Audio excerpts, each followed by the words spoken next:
Breaking news చూస్తున్నాం. ప్రపంచ దేశాల్లో ఎవరు లేనట్టుగా, తనకు పోటీ ఎవరు కాదన్నట్టుగా, తనతో ఎవరు కూడా పోటీకి రానన్నట్టుగా భావించేటువంటి డొనాల్డ్ ట్రంప్ పదే పదే భారత్ పైన ఎందుకు అక్కసు వెలుగక్కుతున్నాడు? నీకు అసలు పోటీయే లేదు కదా, నీకు అసలు ఎవరు పోటీ కాదు కదా, నీ అంతటి వాడు కూడా లేడు కదా, ఎందుకు మరి భారత్పై ఇంత అక్కసు? మళ్ళీ భారత్పై మరోసారి అక్కసు వెలుగక్కాడు డొనాల్డ్ ట్రంప్. డొనాల్డ్ ట్రంప్కు సంబంధించినటువంటి ప్రతి చర్య కూడా ఏదో ఒక రకంగా ప్రపంచ దేశాలను ఇబ్బందులు గురి చేస్తూనే ఉంది. ఏదో రకంగా మరి ముఖ్యంగా భారత్ని అనేక పార్లు కూడా అక్కసు వెలుగక్కి భారత్పై కుట్రలు చేస్తున్నట్టుగానే కనబడుతోంది. ఇటీవల కాలంలో H1B వీసా, సరే నీ స్వతహాగా నీ దేశంలో తీసుకున్న నిర్ణయం, అది ఎటువంటి ప్రభావం పడుతుంది, భారతీయులపై ఎటువంటి ప్రభావం పడుతుంది, ఇతర దేశాల్లో రష్యా పైన, చైనా పైన, అటు ఇతరత్ర దేశాలపైన, ఒక పిచ్చి కుక్క అయినటువంటి పాకిస్తాన్ పైన ఎటువంటి ప్రభావం పడుతుంది ఆ తర్వాత సంగతి. కానీ నీ దేశంలో తీసుకోగలిగే నిర్ణయాన్ని నువ్వు తీసేసుకున్నావు. ఏమని? H1B వీసాదారుల పైన కొన్ని పెను బాంబు విసిరి $1,00,000 కడితేనే H1B వీసా వస్తుంది, లేదంటే రాదు. ఇది డొనాల్డ్ ట్రంప్ తీసుకున్న నిర్ణయం. అయితే H1B వీసాదారుల పైన ఆ నిర్ణయానికి తగ్గట్టుగానే కొన్ని కంపెనీలు వ్యవహరిస్తున్నాయి. కొంతమంది వెళ్ళే వాళ్ళు వెళ్తున్నారు, ఆగిపోయే వాళ్ళు ఆగిపోతున్నారు, అన్నీ జరుగుతూనే ఉన్నాయి. ఇప్పుడు యుఎస్ డిపార్ట్మెంట్ ఆఫ్ లేబర్, మీరు చూస్తున్నారు కదా ట్విట్టర్లో, యుఎస్ డిపార్ట్మెంట్ ఆఫ్ లేబర్ ఒక ట్వీట్ చేసింది, ఒక వీడియోని విడుదల చేసింది. దాంట్లో ఆ వీడియో ద్వారా మనకు అర్థమయ్యేది ఏంటి అని అంటే, మీరు ఆ వీడియోని గమనించండి, నేను లాస్ట్లో చెప్తాను. సో H1B వీసాకు సంబంధించి కంపెనీలు దుర్వినియోగం చేస్తున్నాయట. H1B వీసా అనేటువంటి ఈ పదాన్ని అత్యధికంగా ఇతర దేశాల నుంచి కార్మికులను తీసుకొచ్చి, పని వాళ్ళని తీసుకొచ్చి ఇక్కడ పనికి పెట్టుకుంటున్నారు. అమెరికన్ యువత మొత్తం కూడా ఇక్కడ అన్ఎంప్లాయిడ్గా ఉండిపోతున్నారు. ఆ వీసాదారుల్లో అత్యధికంగా భారతీయులే ఉన్నారనేది కూడా ఒక యాడ్లో వాళ్ళు చెప్పుకొచ్చారట. H1B వీసాల్లో అత్యధికంగా భారతీయులే ఉన్నారంటే ఎస్, ఐఎమ్ ప్రౌడ్, నిజంగా మాకు ప్రౌడ్గా ఉంది. మీ దగ్గర పని లేక, మీ దగ్గర పని వచ్చిన వారు లేక, మేధాశక్తి లేక, ఇంటెలిజెన్స్ లేక, ఆ టెక్నికల్ నాలెడ్జ్ లేక, స్కిల్డ్ లేబర్ లేక మా దగ్గర నుంచి తీసుకుంటున్నారు. Of course we are very much skilled, we are very much talented, we are very much intelligent. అన్ని రకాల స్కిల్ ఉంది, టాలెంట్ ఉంది, ఇంటెలిజెన్స్ ఉంది, టెక్నికల్ నాలెడ్జ్ ఉంది. అందుకే భారతీయుల నుంచి ప్రపంచ దేశాలు మొత్తం కూడా మా దగ్గరకు వచ్చి పనిచేయమని అడుగుతూ ఉంటాయి. సహజంగానే మేము ప్రపంచ దేశాలకు ఉపయోగపడుతుంది కదా అని చెప్పి మా మేధాశక్తిని ఉపయోగిస్తూ ఉన్నాం. అక్కడ మీకు అది అడ్వాంటేజ్గా మారుతుంది, మీకు డబ్బులు వస్తున్నాయి, అలాగనే మాకు జీతం వస్తుంది. మా ప్రపంచ దేశాల్లో కూడా మా గుర్తింపు డెఫినెట్గా మేము కనబరుస్తూ ఉన్నాం. భారతీయులు అధికంగా ఉన్నారు, ఆ కంపెనీ అధికంగా భారతీయులకు అవకాశం ఇస్తున్నాయంటే భారతీయులు ఈజ్ ట్రూలీ ఎలిజిబుల్. ప్రపంచాన్నే శాసించేటువంటి అమెరికాని శాసించేది భారతీయులే. ప్రపంచ దేశాలనే టెక్నాలజీ పరంగా శాసిస్తున్నానని చెప్పే రకంగా విర్రవీగుతున్న అమెరికాని శాసించేది మా భారతీయ టెక్నికల్ ఎక్స్పర్ట్సే. మా టెక్నికల్ నాలెడ్జ్ మీకు ఆ రకంగా గర్వాన్ని తీసుకొస్తోంది. Yes, we're proud for that. అయితే ఇప్పుడు దీన్ని అమెరికా అధ్యక్షుడు ఏమంటున్నాడంటే, H1B వీసాల ద్వారా అధికంగా లోకల్స్, అంటే అక్కడ స్థానికంగా ఉన్న అమెరికన్ యూత్ మొత్తం కూడా అన్ఎంప్లాయీస్గా మిగిలిపోతున్నారు. దీని ఎఫెక్ట్ చాలా తీవ్రంగా ఉంది. దీన్ని ఉపయోగించి H1B వీసాను ఉపయోగించి ఇతర దేశస్తులు లాభపడుతున్నారు.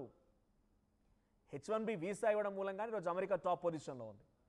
H1B వీసాలు అమెరికా ఇండియా నుంచి ఎక్కువగా తీసుకోవడం మూలంగానే, ఇండియా నుంచి ఎంప్లాయీస్ తీసుకోవడం మూలంగానే అమెరికాని అగ్రరాజ్యం అని పిలుస్తూ ఉన్నాం. అమెరికా ఈ such greatest country, richest country అని చెప్పబడుతోంది. లేకపోతే అమెరికన్ లోపల వాళ్ళంతటా వాళ్ళు చేసుకోగలిగితే ఇంత మేధాశక్తితో చేసుకోగలుగుతారు. మీరు అంటున్నారు కదా ఇండియన్స్ నుంచే వస్తున్నారని, మరి ఇండియన్స్ నుంచి వచ్చే వాళ్ళంతా మా స్కిల్ ఎఫర్ట్స్ పెడితేనే కదా అమెరికా రోజు నెంబర్ 1 అయింది. ఆ వీసాదారుల్లో అత్యధికంగా భారతీయులు ఉన్నారనేటువంటి మాటని నొక్కి పెట్టి చెప్పడం ఆయన అధిక పిచ్చితనం అంటామా, లేకపోతే అది అహంకారం అంటామా, లేదంటే మళ్ళీ అక్కసు వెలగక్కడం అంటామా? యువ అమెరికన్లు అమెరికా డ్రీమ్ చోరీకి గురవుతోందంటూ ఈ యాడ్లో పేర్కొన్నారు. H1B వీసా విషయంలో కఠినంగా వ్యవహరిస్తామంటున్నారు ట్రంప్. H1B వీసా ఫీజుని $1,00,000 పెంచారు, దీన్ని మరింతగా కఠినం చేస్తామంట. ఒకసారి మీకు యాడ్ చూపిస్తాను, పిసిరా యాడ్ ప్లే చేయండి. ఇక్కడ మీరు ఒకసారి హోల్డ్ చేయండి, దీనిలో ట్వీట్ చూడండి. Young Americans had the American dream stolen from them. వాళ్ళందరి యొక్క కలల్ని స్టోలెన్ అంటే దొంగలించబడ్డాయంట. As jobs have been replaced by foreign workers due to rampant abuse of the H1B visa.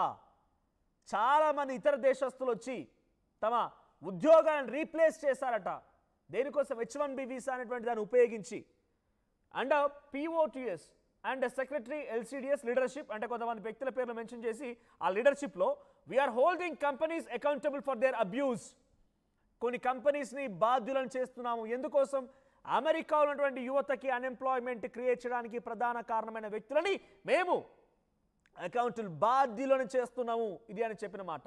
తర్వాత and recapturing the American dream for the American people, వారి యొక్క కళల్ని వారి దగ్గరికి తీసుకొస్తున్నాము. రీక్యాప్చరింగ్, మళ్ళీ వాళ్ళ కళల్ని వాళ్ళ దగ్గర తీసుకొస్తున్నాము. కింద మీరు గమనించండి, countries with most H1B visa approvals, దాంట్లో అదర్ కంట్రీస్కి 14%, కెనడాకి జస్ట్ 1%, చైనాకి 12%, అండ్ ఫిలిప్పైన్స్ కూడా అందులో ఉంది. So 14 and 12. So China and Philippines 1%, China 12%, Canada 1%, others 14%. ఇక కింద మీకు కనిపిస్తుంది ఓవరాల్ 72% మొత్తం కూడా ఇండియన్స్. That's India. ఈ 72లో మేము రాకపోయి ఉంటే అమెరికా అగ్రరాజ్యం అని చెప్పుకునే వాళ్ళ. మేము వచ్చి మా మేధాశక్తిని, మా టెక్నికల్ నాలెడ్జ్ని, మా స్కిల్ని, మా మేధస్సుని మొత్తాన్ని మీ దగ్గర ఇన్వెస్ట్ చేస్తుంటే మీరు చెప్పుకుంటున్నారు America is the greatest country అని. Americans are dreaming for what? American ప్రజలు మొత్తం దేనికోసం కళ్ళగంటున్నారు? అమెరికాలో ఉద్యోగాలు చేయాలని ఇప్పుడు కళ్ళగంటారు. మరి ఇక్కడ నుంచి ఇంతకు మునుపు ఇండియన్ దగ్గర నుంచి మీ అమెరికన్ కంపెనీసే కదా ఇక్కడ ఎంప్లాయ్మెంట్ ఇండియాకి ఇచ్చేది ఏంటి? అమెరికన్ కంపెనీసే. మరి మీ దగ్గరే ఆల్రెడీ అమెరికన్సే చాలా మేధాశక్తి, చాలా టాలెంటెడ్ పీపుల్ ఉంటే వాళ్ళని రిక్రూట్ చేసుకోవాల్సింది. మీరు ఎందుకు మరి H1B వీసాలు ఇచ్చి ఇండియన్స్ ఎందుకు రిక్రూట్ చేసుకుంటున్నారా వేస్ట్గా? అంటే మీ డెవలప్మెంట్లో, మీ ఓవరాల్ బడ్జెట్లో, మీ యొక్క ఓవరాల్ ఎలివేషన్లో కానివ్వండి, అమెరికా ఇస్ గ్రేటెస్ట్ కంట్రీ అనేటువంటి ఈ పదంలో ఇండియా కాంట్రిబ్యూషన్ 72%.